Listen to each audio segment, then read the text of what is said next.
So next part of the chapter is compound interest. What is compound interest, ये पढ़ते हैं अभी. अब कंपाउंड इंटरेस्ट, सिंपल इंटरेस्ट हमने देखा था, प्रिंसिपल 1000 रुपीज और रेट था 10% का, राइट. तो इंटरेस्ट कितना आया, 10% ऑफ 1000, दैट इज 100 रुपीज. यही था, यही सीखा हमने. अब व्हाट हैपेंस इज, जैसे भी ये ईयर है, ये इंटरेस्ट है और ये अमाउंट है. तो पहला साल आया, 100 रुपीज ऐड हुआ तो 1100 बन गया, राइट. अब difference between simple interest and compound interest is this, ध्यान से सुनना. इट इज दिस कि सिंपल इंटरेस्ट में हमारा प्रिंसिपल पे इंटरेस्ट लग रहा था, तो हर साल क्या हो रहा था कि 1000 रुपीज पे 10% से 100 रुपए ऐड होते जा रहे थे. But in compound interest what happens is that your interest gets compounded. How does it get compounded, कि अभी सेकेंड ईयर में जब हम इंटरेस्ट कैलकुलेट करेंगे, तब हम इस अमाउंट पे करेंगे. एंड विल बी लाइक कि इस अमाउंट का 10% क्या है. ओ 11, मतलब 110 है, सेकेंड इंटरेस्ट में 110 रुपीज ऐड हुआ, तो तुम्हारा 1210 बना, है ना. फिर थर्ड ईयर में इस पे 10% ऐड हुआ, ठीक है, तो ये 121 रुपीज ऐड हुआ. अच्छा, 121 ऐड हुआ तो 1331 रुपीज बना.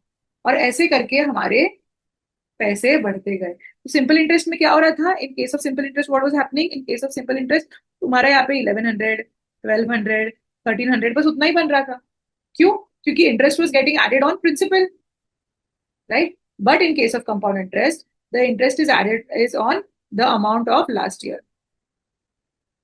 लास्ट ईयर का जो तुम्हारा अमाउंट है उसके ऊपर तुम 10% लगाते जाओगे, तो तुम्हारा इंटरेस्ट बढ़ते जाएगा. तो देखो अभी कंपाउंड इंटरेस्ट कैसे ज्यादा है. फर्स्ट ईयर में सिंपल इंटरेस्ट और कंपाउंड इंटरेस्ट दोनों सेम थे, 1100. बट सेकेंड ईयर में 10 रुपए से बढ़ गया कंपाउंड इंटरेस्ट. थर्ड ईयर में 31 रुपीज से बढ़ गया कंपाउंड इंटरेस्ट. फोर्थ ईयर में और बढ़ेगा, फिफ्थ ईयर में और बढ़ेगा. तो this is how compound interest works. ठीक है, if your interest gets compounding. Do you understand the fundamental difference between the two? Yes, very good, है ना. तो अभी इसमें इसमें बेसिकली बात ये होती है कि तुम्हारा फॉर्मूला ऑब्वियसली डिफरेंट होगा. फॉर्मूला की जगह नहीं है क्या, I write the formula here. So formula इसका डिफरेंट होता है ऑफ कोर्स, बट कॉन्सेप्चुअली ये समझना जरूरी है कि हमेशा क्या होता है कि इसमें you will have this amount, right. And this amount is a combination of principal plus interest. तो तुम्हें प्रिंसिपल पे 100 रुपए इंटरेस्ट तो मिल ही रहा है, बट ये 100 रुपए जो इंटरेस्ट था फर्स्ट ईयर का, उसके ऊपर भी 10%, मतलब 10 रुपए एक्स्ट्रा मिल रहा है, राइट. तो इसलिए 110 हो रहा है, ठीक है. वैसे भी ये क्या है, ये है प्रिंसिपल प्लस पहले साल का इंटरेस्ट प्लस दूसरे साल का इंटरेस्ट, है ना. पहले साल का इंटरेस्ट 100 रुपए था, दूसरे साल का इंटरेस्ट 110 रुपए था. That is white is 121. तो अभी थर्ड ईयर में जब लगेगा तब इसका 100 रुपए मिलेगा 10% से. फिर I1 पे 100 पे 10% कितना था, 10. और I2 पे कितना था, 10% से 11, है ना. तो 121, टोटल 121 का इंटरेस्ट मिलेगा. So every year the interest that you are getting is on the amount of last year. The amount of last year is basically principal plus the interest of all the years till that point, है ना. Second year का amount क्या है, principal plus first year का interest, second year का interest, उस सब पे मिला के तुम्हें टोटल मिला, ठीक है. So in real world all the interest are compound interest only, simply because let's say I put money in my bank and bank is paying me 5% से इंटरेस्ट मुझे मिल रहा है. अब मुझे अगर पता है कि मैं 1 लाख रुपए डालूंगी, ठीक है, अब मुझे अगर पता है कि मैं 1 लाख रुपए डालूंगी, तो मुझे 10%, लेट्स से 10% है तो मुझे 10,000 रुपए, या 5% है तो 5,000 रुपए हमेशा मिल ही रहा है. तो मैं हर महीने जाऊंगी 5,000 रुपए निकाल के आऊंगी, हर महीने जाऊंगी 5,000 रुपए निकाल के आऊंगी खुद के लिए, right. I will do that for my expenses. 1 lakh रुपए मैंने डाल दिए और मुझे अभी टेंशन ही नहीं लेना, क्योंकि हर साल मुझे 5,000 रुपए मिलने वाला है और 5,000 रुपए से मेरा घर चलने वाला है, let's say in an imaginary world. But 5,000 रुपए से मेरा घर चलने वाला है, तो मैं उतने ही पैसे हर साल लेके आ जाऊंगी, है ना. But bank doesn't want that. Bank wants you to keep money in the bank for longest period possible. तो बैंक क्या बोलेगा, नहीं नहीं ये 5,000 मत निकालो, क्योंकि तुम्हें कंपाउंड इंटरेस्ट मिलेगा. अगर तुम्हें 5,000 रुपए रखोगे ना, तो तुम्हारे पास 1,05,000 हो जाएंगे बैंक में, तो वो पूरे 1,05,000 रुपए में इंटरेस्ट दूंगा. मतलब तुम्हें वो 5,000 पे एक्स्ट्रा 250 रुपीज मिलेगा, या एक्स्ट्रा जो भी रेट ऑफ इंटरेस्ट के हिसाब से एक्स्ट्रा पैसे मिलेगा. तो लाइक ओ वैसा है, ठीक ठीक है, तो मुझे 5,000 की जरूरत नहीं है, मैं क्यों विड्रॉ करूँ. And that is how bank will get to have money with you, money with them for a longer period of time. And bank फिर वो पैसा यूटिलाइज कर पाएगा आगे जाके पैसा कमाने में, है ना. बैंक को तुम्हें पैसा देने की जरूरत नहीं पड़ेगी. समझ गए? Understood what is the fundamental difference compound interest और सिंपल इंटरेस्ट का. अब there is a formula to it. What is the formula, the formula is compound interest. ना कंपाउंड इंटरेस्ट का फॉर्मूला निकलता है एक्चुअली पहले अमाउंट का निकलता है. The amount in compound interest is given as p into 1 plus r upon 100 raised to power t. तो compound interest क्या हो गया? Compound interest is this amount minus principal. So amount minus principal. These are the formula for compound interest. समझिए हम p into 1 plus r by 100 raised to power t.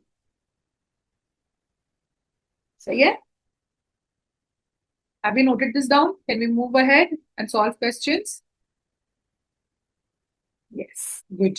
So let us solve it. करो, ये करो. Simple. First question is always formula application. Good. कैसे करना है इसको? This is principal. This is R. This is T. And the paisa is compounded annually. So find the interest. So compound interest is equal to P into 1 plus R by 100 raised to power T minus P. ऐसा ही है? So this is 5,000 into 1.1 square minus 5,000. What is 1.1 square? 11 का square होता है 121. Right? So this is 1.21 minus 5,000, which is equals to basically 0.21 into. Are we good on these calculations or no?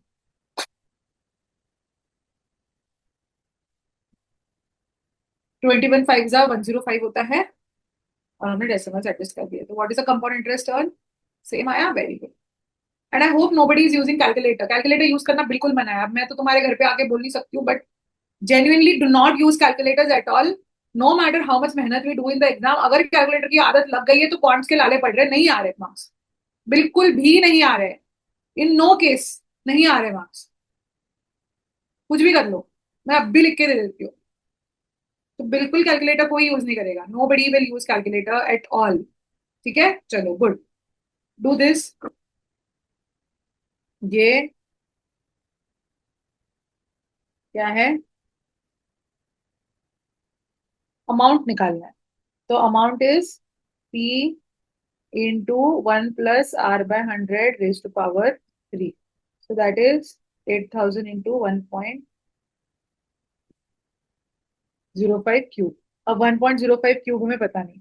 That is why I have मैंने ये question जानबूझ के दिया so that I can teach you how to remember some कुछ common powers. Just याद कर लो, है ना. अगर हमें 10 या 20 दोनों का आया तो हम इजीली निकाल सकते हैं. ठीक है. तो 10% क्या होता है? 10% मतलब 1.1 बन जाता है वो, राइट, क्योंकि 1 प्लस आर बाय 100 करते हैं. क्लास में तुम्हें पढ़ाए थे ना 11 के पावर्स, या नहीं पढ़ाए थे? there's a trick to remember powers of 11. By the way मैं बीच बीच में तुम्हें स्पीड मैथ्स पढ़ा रही हूँ ना, तो अभी हमारा स्पीड मैथ्स का क्लास आएगा. फिर स्पीड मैथ्स का क्लास आएगा तो मैं क्विज कर लूंगी तुमको कि मैंने अब तक कौन से टेक्निक्स पढ़ा है. एंड अगर तुम लोग मेरा टिप ले रहे हो, that is to make a formula book where in everything new I learn I put. I am sure कि there will be a section where in you have made की स्पीड मैथ्स टेक्निक्स का section तुमने बनाया होगा और उसमें methods डाले होंगे, है ना. तो फिर तुम वो पढ़ के मुझे तुरंत तुरंत बता पाओगे कि ये है वो है वो है वो है. मुझे पता चल जाएगा कि कौन कितना सिंसियरली कर रहा है ना. बट ओके चलो. 11 के पावर्स कैसे होते हैं पता है? जैसे कि 11 raised to 1 is of course 11, है ना. फिर 11 का स्क्वायर इज 121. कैसे करते हैं पता है क्या? The way to solve it is the way to solve it is basically ऐसे करते हैं. और यहाँ पे जीरो है ना, तो 1 प्लस जीरो इज 1. फिर ये 1 प्लस 1 इज 2. और फिर 1 प्लस जीरो इज अगेन 1, तो आएगा 121. ठीक है, दिस इज अ ट्रिक. फिर 11 क्यूब. क्यूब कैसे होता है? Again 1 plus zero is 1, 1 plus 2 is 3, 1 plus 2 is 3 and 1 plus zero is again 1. तो ये 121 आया. फिर 1331. फिर 11 raise to power 4 is what? 1 4 6 4 1. Then 11 raise to 5 क्या हुआ? 1 5 10 10 5 1. अब ये 10 10 ऐसा तो होगा नहीं, वी वांट सिंगल डिजिट, तो इसको हम वो करेंगे यूनिफाई. तो ये हो गया 1 5. ये 0 और ये 10 का 1 इससे ऐड होगा, है ना. बेसिकली वी आर एडिंग, तो दिस विल बी 1. और फिर ये 1 जो है 6 1, तो 160. मतलब बेसिकली ये 1 यूनिट प्लेस हो गया. ये 5 जो है वो 50 है. ये जो है ये 1 दो जीरो ऐड होंगे, 1000 है. ठीक है. फिर ये जो 10 है वो 1 2 3 जीरो ऐड होंगे. 1 1 2 3 जीरो और एक 10 आया. और ये जो 5 है इसमें 1 2 3 4 4 समझ गए ना, 1 2 3 4, 4 डिजिट्स है, तो 4 डिजिट्स ऐड होंगे तो ये 5 बन गया, और इसमें 6 डिजिट्स ऐड होंगे, बात जो भी है, तो ये हो गया 1 5 0 1 6 1, दिस इज योर आंसर। ठीक है, तो इस तरीके से 11 के पावर्स डिटरमाइन होते हैं। Are we clear on this? Are we clear on this? हमें ये आया क्या?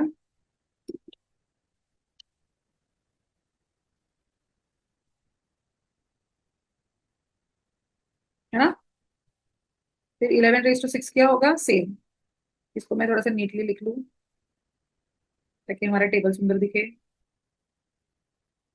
बेसिकली हो गया 1 5 0 1 6 1,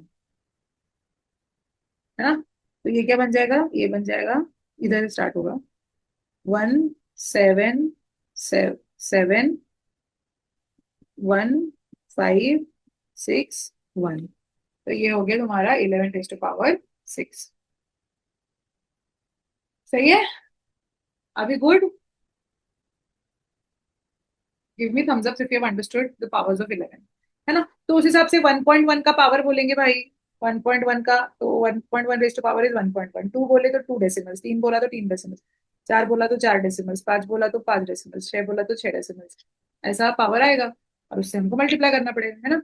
और फिर अगर दूसरा आया, like let's say they ask you 5% दिया, 5% मतलब 1 + 5/100, तो 1.05 हो गया ना, तो 1.05 रेस टू, अगर 1 साल ही है तो कोई प्रॉब्लम नहीं है, बट अगर 2 साल है तो क्या होगा?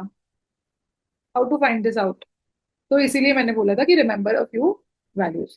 ठीक है, तो इसके लिए वी विल रिमेंबर कि ये तो ठीक है, चलो ये मैं लिख लेती हूँ, 1.1, 1.1 स्क्वायर इज 1.1 क्यूब इज 1.331, इससे ज्यादा नहीं आता। और वैसे ही 1.05 रेज टू पावर 1 तो 1.05 है, 1.05 का स्क्वायर इज 1.1025, एंड 1.05 का क्यूब इज 1.157। ये मेमोराइज करना है। ठीक है, ये हमें मेमोराइज करना है, तो वो चीज यहाँ पे जाएगी ना, यहाँ पे जाएगी, 8000 इंटू 1.157, एंड फिर this is direct multiplication bye 8, right? तो मतलब ये अप्रोक्सीमेटेड वैल्यू है वैसे, निकालो। ये और बढ़ाएगा, मतलब basically because this is 2 digits after decimal and raise to power 3 है, तो मतलब यहाँ पे 6 डिजिट्स आने चाहिए, सिर्फ 3 डिजिट्स नहीं आने चाहिए, तो ये ऐसा बनेगा एक्चुअली 1.157।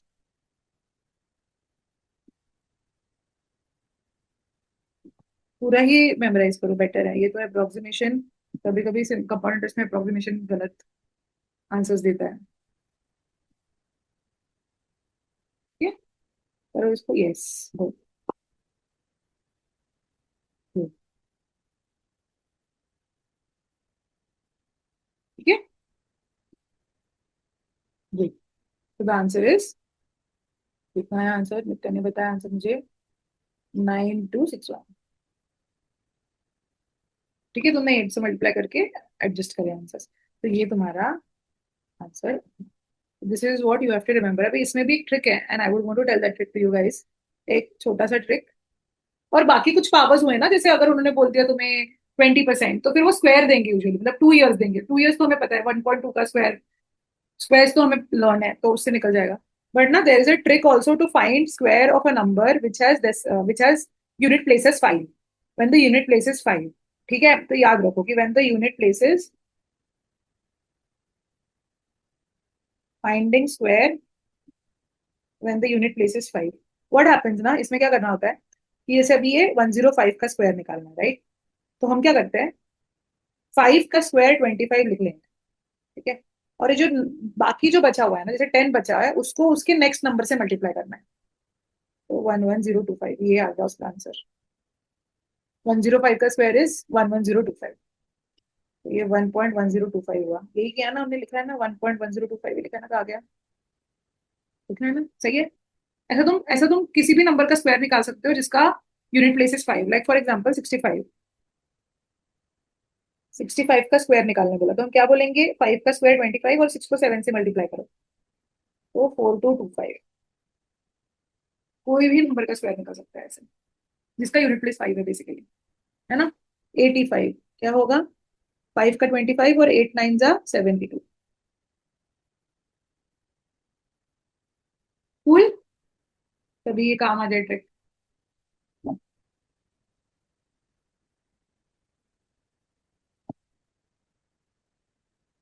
ओके, चलो बढ़िया है।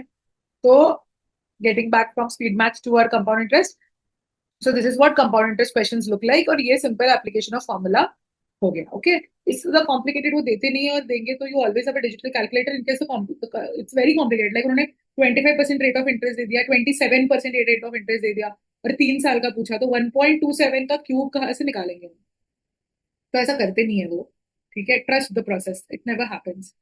चलो, and when it does, if at all it does, you can always use your digital calculator for once, not as a habit. Digital calculator में लोग बोलते हैं बड़ो इतना अटकता है, और अगर तुम्हें ऐसा कंप्यूटर मिल गया, एक तो तुम्हारी कैट एग्जाम होती है किसी सड़े से सेंटर में, और वो सड़े से सेंटर में ना पंखा चल रहा होता है ना कुछ, कभी माउस नहीं चल रहा होता है, हेक्टिक भाई। तुम्हारा माउस अटकने वाला तुम्हें मिल गया, कहाँ तुम डिजिटल कैलकुलेटर लेने वाले हो, आंसर्स मार्क हो जाए वही बहुत बड़ी बात है।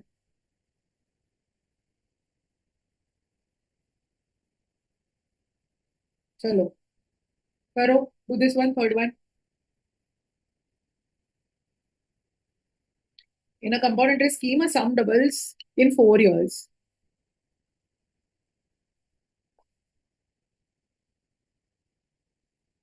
अप्रोक्सीमेशन करना है।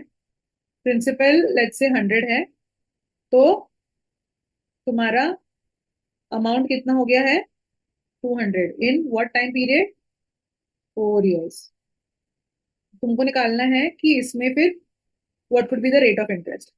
तो again amount is equal to principal into 1 + r/100 raise to power 4। तो ये क्या बन जाएगा, 2 = 1 अपॉन रेज टू पावर 4। तो अभी तुमको ये निकालना होगा कि किस नंबर का रेज टू पावर 4 टू है। कैसे करते हैं इसको, how do we do this. So एक तुम्हारे पास ऑप्शन होंगे, ऑप्शन होंगे, ऑप्शंस में दिल बी लाइक ओके 20%, दिल बी लाइक 10%, लाइक 30%, है ना, ऐसे वो ऑप्शंस देंगे। तो उससे तुम कर लेना, ओके भाई 20% मतलब 1.2, 1.2 रेज टू पावर 4 कितना होता है, 1.2 का स्क्वायर इज 1.44, है ना। 1.44 का स्क्वायर कितना होगा, 1.4 का स्क्वायर कर लेती हूँ मैं, है ना। 1.4 का स्क्वायर कर लेती हूँ, और फिर एडजस्ट कर लूंगी उसके हिसाब से, या तो फिर मल्टीप्लाई करके देखना पड़ेगा, बट आंसर्स बहुत दूर दूर है। अगर यही ऑप्शंस है तो मेरे पास आंसर्स दूर दूर है, तो मैं तो निकाल सकती हूँ ना, right. I will like okay 1.4 कर लेती हूँ, कितना होता है 1.96, which is very close to 2, it is very close to 2। सही बात है, इज इट क्लोज टू 2 और नॉट, इट इज, है ना। तो 1 पॉइंट, क्योंकि मैंने 1.4 लिया, 0.4 से और क्लोज आ जाता, तो this could be the answer. अगर मैं इसको इवेल्युएट करूंगी, 1.1 का स्क्वायर 1.21 होगा, फिर ये 1.21 मतलब 1.2 का स्क्वायर ले लूंगी, तो ये 1.44 आ रहा है मेरा आंसर। तो ये तो क्लोज नहीं है बिल्कुल भी, ये तो 1.5 के क्लोज है, मुझे तो 2 लेना है ना। मैं स्क्वायर का स्क्वायर कर रही हूँ बाय द वे, क्योंकि रेस टू पावर 4 है तो हम स्क्वायर का स्क्वायर कर रहे हैं। सो बाय दैट वी नो कि okay 20% is the correct answer. ये हो गया ऑप्शंस के थ्रू। अगर ऑप्शंस तुम्हें दिए नहीं है और खुद से फाइंड आउट करना है, तो क्या करना होगा, इसको करने का यही तरीका है कि we will have to do approximations by squaring, square rooting things. तो हम क्या करेंगे, ठीक है, square root of 2 is equal to 1/100 का स्क्वायर, है ना, square root at a time. 2 का स्क्वायर रूट लर्न है किसी को, लर्न होना चाहिए, 1.41। तो फिर 1 + r/100 is equal to square root of 1.41, और ये 1.44 के बहुत क्लोज है, तो मैं इसको लिख लूंगी कि दिस इज 1.2। तो फिर अगर ये 1.2 है मतलब r/100, r इज 20%। ये ऐसा भी आंसर आ सकता है। ठीक है, अगर 19% हुआ तो मैं 19% मार्क करूंगी, बिकॉज 1.41 था और ये 1.44 है, तो 19 ऐसा, but it will be closer to 20 than 19, है ना, बिकॉज 1.44 की काफी क्लोज है। तो do you get this, do get this approximation and calculations, very good. तो देखो मेन बात ये है कि compound interest calculation wise stuff है ना, कॉन्सेप्ट में कुछ है नहीं। मैंने बस तुम्हें कैलकुलेशन के तरीके सिखाने के लिए ये क्वेश्चन दिए हैं। But absolute level पे compound interest is nothing. It is literally p into 1 plus r by 100 raised to power t. That is it. And usually they give you easy calculations on it. If you have memorized these things and memorized these techniques, calculation wise also it becomes easier. ठीक है? Okay. Vidhi, Gayatri, do I have affirmation from you? Yes, yes. Very good. चलो, let's do compound interest का और एक सवाल. ये classic सवाल है.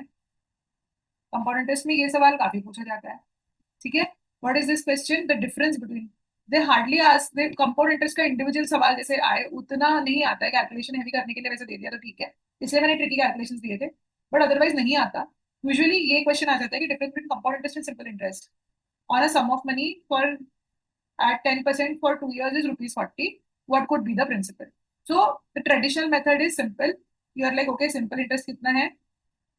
P पता ही नहीं है हमें. P into R into T by 100, which is 0.2p, right? And compound interest is E into 1 plus R by 100 raised to power T minus P. That is 1.1 square, 1.21p minus P, which is 0.21p. So difference between the two is compound interest is always bigger. So compound interest minus simple interest, 0.21p minus 0.2p, which is 0.01p, and this difference is given as 40. So what is the principal? It is 4,000. ऐसे हमारा answer निकल गया. There is another way to solve it also. There's a trick. The trick is there's a shortcut. Okay. So difference between compound interest and simple interest questions are solved traditionally like this, and this method is applicable everywhere. It is traditionally solved like this कि you find out simple interest separately, you find compound interest separately. compound interest के सारे decimals you keep intact, कोई ऐसे approximation नहीं करते हो, और फिर ऐसे करके बोलते हो कि दोनों का subtraction and you equate it to the difference given and that gives you principal. This is the method which is applicable always.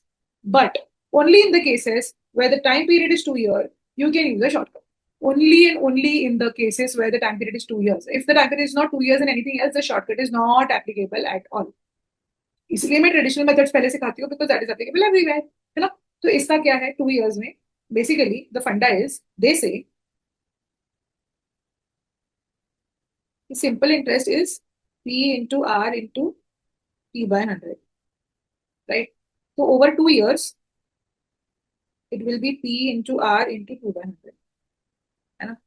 And the compound interest will be p into 1 plus r by 100 the square minus p, but not by formula. If I want to go by concept, what I realize is if I go by concept of simple interest compound interest, what I realize is key, let me say year 1 and year 2, ठीक है. This is my simple interest and this is my compound interest, ठीक है. So first year, my simple interest is what? My simple interest is P into R by 100 because T is 1, and compound interest is P into R by 100 only because again it is 1, right? Okay, minus P भी आता है इसमें, and they both are equal. Essentially, first year में my simple interest and compound interest are equal. ये हमने किया था, हमने जब सीखा था वो P is equal to 1000 और R equal to 10%, उसमें हमने सीखा था कि यार यहाँ पे भी 100 है, सिंपल इंटरेस्ट कंपाउंड इंटरेस्ट दोनों इक्वल है. यहाँ तक हमने सीखा था, right. And then our concept said, इसको भी मैं इरेज करती हूँ, I can utilize space properly, ठीक है. ये इक्वल था, right. But in the second year my simple interest remains 100, right. My simple interest remains 100, but compound interest becomes this 100 जो मुझे प्रिंसिपल पे मिला plus the interest I get interest of first year, right. क्योंकि मेरा amount अभी 1100 हो गया, तो प्रिंसिपल का 100 रुपीज तो मुझे मिला, plus I got 10 rupees extra on this interest, right. So that essentially simple interest और कंपाउंड इंटरेस्ट में जो डिफरेंस आ रहा है, that difference is this 10 rupees.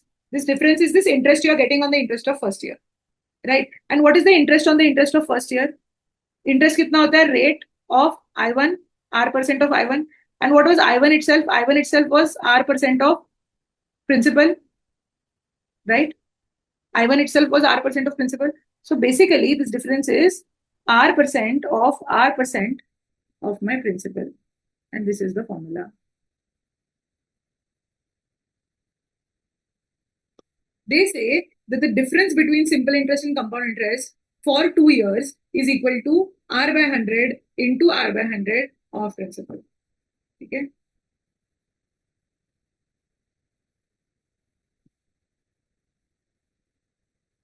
Because their claim basically is कि फर्स्ट ईयर में तो simple interest compound interest same होगा, और सेकंड ईयर में जो डिफरेंस आएगा वो डिफरेंस बस इसीलिए के लिए आएगा बिकॉज कंपाउंड इंटरेस्ट में you are getting additional interest, and that additional interest is on the interest of first year.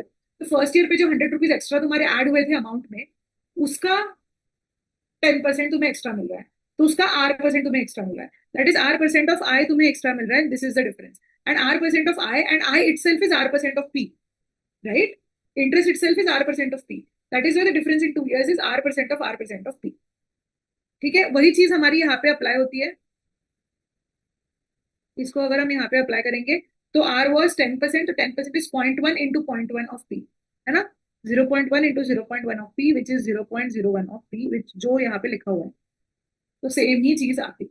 तो conceptually first and shortcut is the second. Did we understand the formula? तो note कर लो, and I hope you understood the concept also behind it. अब क्या होता है ना, compound interest का अब तक जो हम क्वेश्चन सीख रहे थे उसमें compound interest was compounded annually, है ना. एनुअली मतलब पर एनम इंटरेस्ट रेट देके. But that is not the case always. At times the compound interest would be compounded over different time period. तो डिफरेंट टाइम पीरियड्स पे जब compounding होती है तो क्या करते हैं हम, let's say they have given you कि time is 2 years and rate is 10% per annum. मानो उन्होंने दे के रखा है तुमके लिए. These two data points they have already given, and they are saying कि एनुअल कंपाउंडिंग हो रही है. तो अगर एनुअल कंपाउंडिंग हो रही है मतलब okay, in my formula I will put R की वैल्यू 10 एंड टी की वैल्यू 2. सिंपल सिंपल बात है. But if they tell me the compounding is happening semi annually. Semi annually मतलब क्या है, वंस इन 6 months, मतलब ट्वाइस इन अ ईयर. एक साल में सेमी एनुअली अगर हो रहा है मतलब एक साल में 2 बार कंपाउंडिंग हो रही है, राइट. तो मेरा इन फॉर्मूला रेट मेरा मैं सिर्फ 5% डालूंगी. क्यों 5% डालूंगी? बिकॉज 6 महीने में कंपाउंडिंग हो रही है, राइट. और 10% तो पर एनम था, साल का 10% था. 6 महीने का तो 5% ही होगा. तो 10 divided by 2 I do, and I be like 5%, right, है ना. I be like this will be, जो भी तुमको रेट दिया है बाय 2 करना पड़ेगा. 10/2 5% आएगा. एंड टाइम पीरियड की वैल्यू ये है कि how many times is the compounding happening. हम रेस टू पावर 2 क्यों करते हैं? क्योंकि 2 बार कंपाउंडिंग हुई. यहाँ पे कंपाउंडिंग कितने बार होगी? 2 साल का टाइम पीरियड है तुम्हारा, बट 2 साल में कंपाउंडिंग 4 बार होगी. एवरी 6 months, 6 months में हुई, फिर 6 months, फिर 6 months, फिर 6 months. सो टी की value I will put 4. Because my compounding is happening semi-annually, my money will be compounded 4 times now. So my T ka value will become 4. The number of times, how many times it will get compounded? It will get compounded 4 times. So in formula, I'll be like P, जो same formula P into 1 plus R by 100 raised to power T, उसमें R की value 5 और T की value 4 जाएगी, और उस तरीके से calculation होगा. Similarly, if it is quarterly means it is 4 times in a year. एक साल में 4 क्वार्टर्स आते हैं, 3 3 महीने के, राइट. तो एक साल में 4 बार हो रहा है, राइट. सो मतलब इन formula I'll be like, what is my rate? My rate is 2.5% only because every 3 months my साल में for 12 months is 10%. So for 3 months it is 1/4 of that, right? So that's why it'll be R by 4, 2.5%. While how many times it is getting compounded in 1 year? It is getting compounded 4 times. In 2 years it will get compounded 8 times. So I'll put value of as 8. So this is how it works. Okay, so whatever time and whatever duration, whatever time and whatever rate of interest you're given, you change it, you adjust it according to the frequency of compounding. Have we understood this? Yes? Yes? Very good. तो इसी के ऊपर सवाल होगा, 2 3 questions कर लो फटाफट, चलो. Do it quick quick and tell me answers.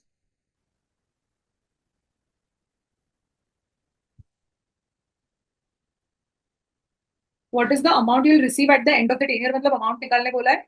It is P into 1 plus R by 100 raised to power T. Your principal is of course उतना ही. Rate this time will be 5 and time period will be 4. तो इसको हम solve नहीं करेंगे, हम इसको ऐसे ही रख देंगे 1.05 raised to power 4. ठीक है. अंडरस्टूड? इसका आंसर वैसे 12155 है। ठीक है, but main thing for was for you to note कि इसको 5% हो जाएगा और ये 4 टाइम्स हो जाएगा। इसमें कोई कंफ्यूजन नहीं है ना हमें, है ना? चलो नेक्स्ट, यहाँ पे क्या हो रहा था? Very good. यहाँ पे क्या हो रहा था? In a scheme principal rate time period 1 year compounded quarterly. So quarterly अगर कंपाउंडिंग है तो, हाँ very good. So here we will become this R की वैल्यू हम डालेंगे 2%, because 4 times it's happening, so divided by 4 and this t will become 4. So the formula will be compound interest पूछा है, amount p पूछा है, this is p into 1 plus r by 100 raised to power t minus p, right? So this is how it will be done. It will be like, okay, this is 100 into 1.02 raised to power 4, whatever the answer is. ठीक है, ऐसे इतने complicated calculations नहीं आते, as I told you, आए तो हम calculator का यूज करेंगे बिकॉज थोड़ा अनरियलिस्टिक हो जाता है।